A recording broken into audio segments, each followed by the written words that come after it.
अदिति के गर्भ से भगवान सूर्य का अवतार। मार्कंडेय जी कहते हैं, मुने, इस जगत की सृष्टि करके ब्रह्मा जी ने पूर्व कल्पों के अनुसार वर्ण, आश्रम, समुद्र, पर्वत और द्वीपों का विभाग किया। देवता, दैत्य तथा सर्प आदि के रूप और स्थान भी पहले की ही भांति बनाए। ब्रह्मा जी के मरीचि नाम से विख्यात जो पुत्र थे, उनके पुत्र कश्यप हुए। उनकी 13 पत्नियां हुईं। वे सब की सब प्रजापति दक्ष की कन्याएं थीं। उनसे देवता, दैत्य और नाग आदि बहुत से पुत्र उत्पन्न हुए।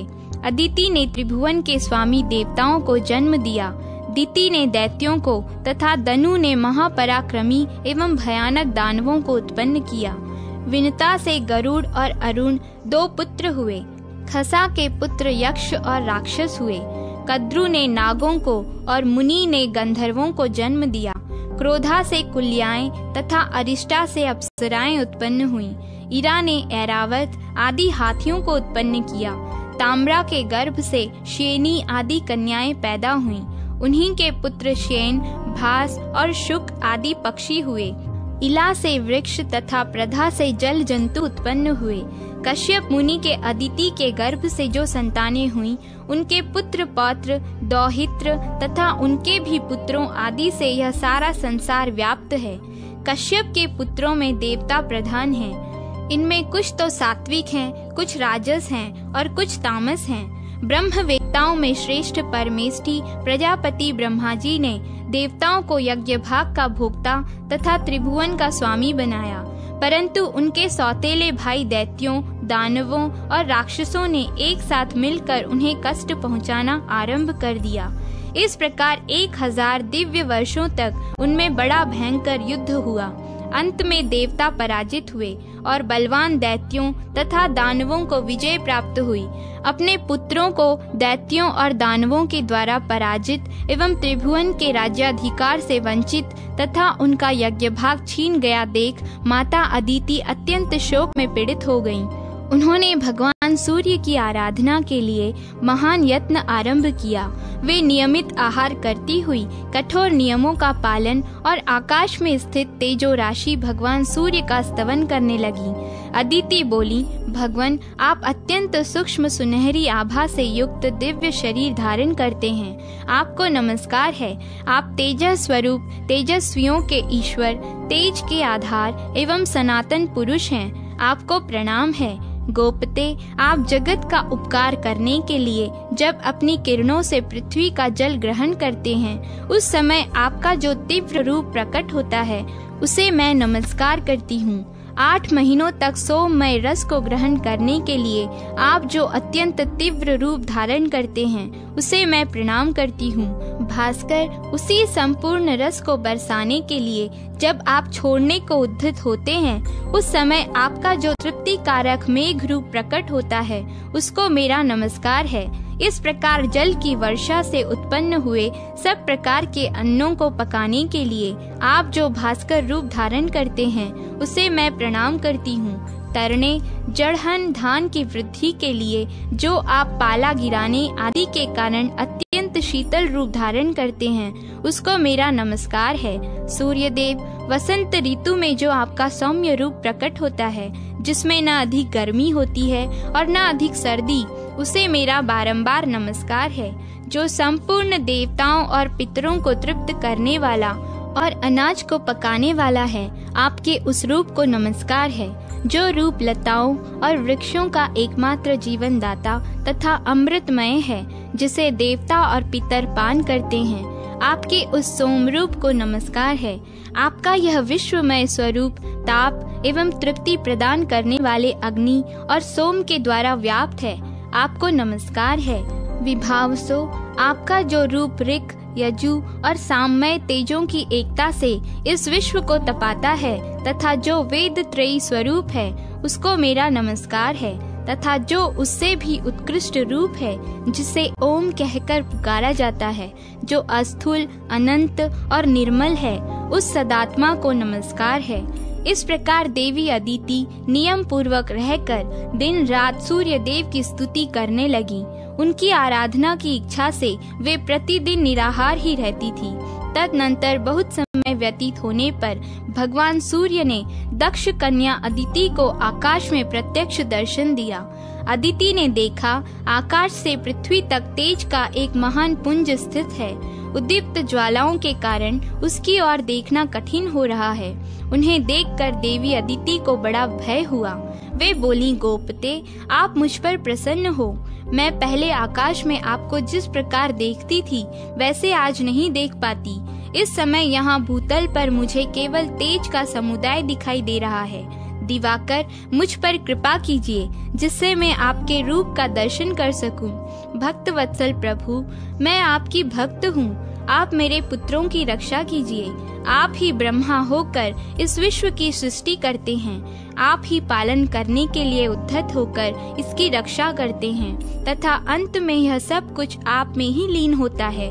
संपूर्ण लोक में आपके सिवा दूसरी कोई गति नहीं है। आप ही ब्रह्मा, विष्णु, शिव, इंद्र, कुबेर, यम, वरुण, वायु, चंद्रमा, अग्नि, आकाश, पर्वत और समुद्र हैं। आपका तेज सबकी आत्मा है। आपकी क्या स्तुति की जाए। यज्ञेश्वर, प्रतिदिन अपने कर्म में लगे हुए ब्राह्मण भांति भांति के पदों से आपकी स्तुति करते हुए यजन करते हैं। जिन्होंने अपने चित्त को वश में कर लिया है वे योगनिष्ठ पुरुष योग मार्ग से आपका ही ध्यान करते हुए परम पद को प्राप्त होते हैं। आप विश्व को ताप देते, उसे पकाते, उसकी रक्षा करते और उसे भस्म कर डालते हैं। फिर आप ही जल गर्भित शीतल किरणों द्वारा इस विश्व को प्रकट करते और आनंद देते हैं। कमल योनि ब्रह्मा के रूप में आप ही सृष्टि करते हैं। अच्युत नाम से आप ही पालन करते हैं तथा कल्पांत में रुद्र रूप धारण करके आप ही संपूर्ण जगत का संहार करते हैं। मार्कंडेय जी कहते हैं, तदनंतर भगवान सूर्य अपने उस तेज से प्रकट हुए। उस समय वे तपाए हुए तांबे के समान कांतिमान दिखाई देते थे। देवी अदिति उनका दर्शन करके चरणों में गिर पड़ी। तब भगवान सूर्य ने कहा, देवी, तुम्हारी जो इच्छा हो वह वर मुझसे मांग लो। तब देवी अदिति घुटने के बल से पृथ्वी पर बैठ गईं और मस्तक नवाकर प्रणाम करके वरदायक भगवान सूर्य से बोली, देव, आप प्रसन्न हो। अधिक बलवान दैत्यों और दानवों ने मेरे पुत्रों के हाथ से त्रिभुवन का राज्य और यज्ञ भाग छीन लिए हैं। गोपते, उन्हें प्राप्त कराने के निमित्त आप मुझ पर कृपा करें। आप अपने अंश से देवताओं के बंधु होकर उनके शत्रुओं का नाश करें। प्रभु, आप ऐसी कृपा करें जिससे मेरे पुत्र पुनः यज्ञ भाग के भोक्ता तथा त्रिभुवन के स्वामी हो जाएं। तब भगवान सूर्य ने अदिति से प्रसन्न होकर कहा, देवी, मैं अपने सहस्त्र अंशों सहित तुम्हारे गर्भ से अवतीर्ण होकर तुम्हारे पुत्र के शत्रुओं का नाश करूंगा। इतना कहकर भगवान सूर्य अंतर्ध्यान हो गए और अदिति भी संपूर्ण मनोरथ सिद्ध हो जाने के कारण तपस्या से निवृत्त हो गईं। तदनंतर सूर्य की सुषुम्ना नाम वाली किरण, जो सहस्त्र किरणों का समुदाय थी, देव माता अदिति के गर्भ में अवतीर्ण हुई। देव माता अदिति एकाग्र चित्त हो कृच्छ और चांद्रायण आदि व्रतों का पालन करने लगी और अत्यंत पवित्रता पूर्वक उस गर्भ को धारण किए रहीं।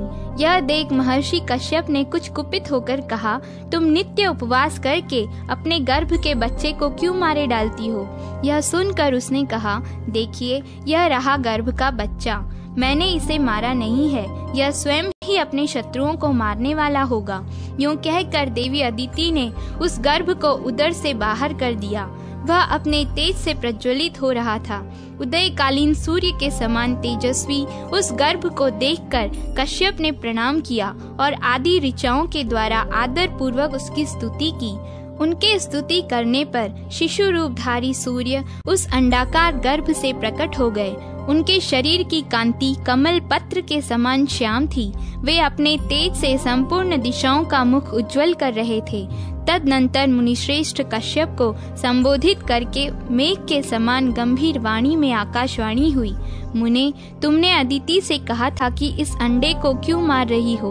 उस समय तुमने मारितम अंडम का उच्चारण किया था, इसलिए तुम्हारा यह पुत्र मार्तंड के नाम से विख्यात होगा और शक्तिशाली होकर सूर्य के अधिकार का पालन करेगा।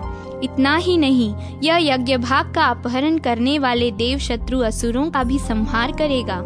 यह आकाशवाणी सुनकर देवताओं को बड़ा हर्ष हुआ और दानव बलहीन हो गए। तब इंद्र ने दैत्यों को युद्ध के लिए ललकारा। दानव भी उनका सामना करने के लिए आ पहुँचे। फिर तो देवताओं का असुरों के साथ घोर संग्राम हुआ। उनके अस्त्र शस्त्रों की चमक से तीनों लोकों में प्रकाश छा गया। उस युद्ध में भगवान सूर्य की क्रूर दृष्टि पड़ने तथा उनके तेज से दग्ध होने के कारण सब असुर जलकर भस्म हो गए। अब तो देवताओं के हर्ष की सीमा न रही। उन्होंने तेज के उत्पत्ति स्थान भगवान सूर्य और अदिति का स्तवन किया। उन्हें पूर्ववत अपने अधिकार और यज्ञ के भाग प्राप्त हो गए।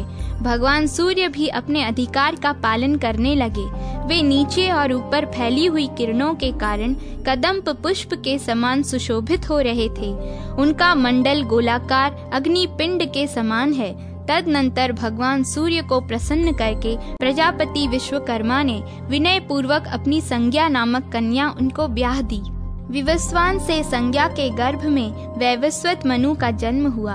वैवस्वत मनु की विशेष कथा पहले ही बताई जा चुकी है।